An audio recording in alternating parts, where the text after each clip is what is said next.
So hey everyone, welcome back to my another video, and today I'll show you how you can rank up to Lord fastly in Marvel Rivals. So I don't have Marvel Rivals installed in my PC currently, so I'm just gonna tell you, not show you anything.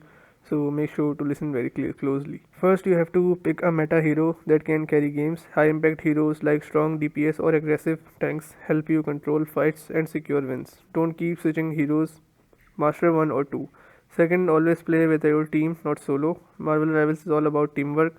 Stay near your support, push objectives closer, and never chase kills alone. Third, focus on your objectives, not kills. Capturing points, pushing payloads, and defending zones wins matches and gives more ranking progress than just high kills. Fourth, use voice or quick chat. Simple callouts like push now, fallback, or enemy here can change the outcome of a match. Fifth, play during low lag and peak performance hours for yourself. Better ping and focus means higher win rates. Sixth, warm up in casual or practice before ranked.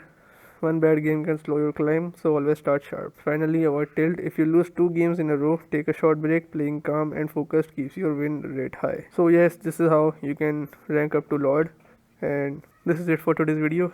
If you like the video, give it a thumbs up, subscribe, comment down below, and thanks for watching.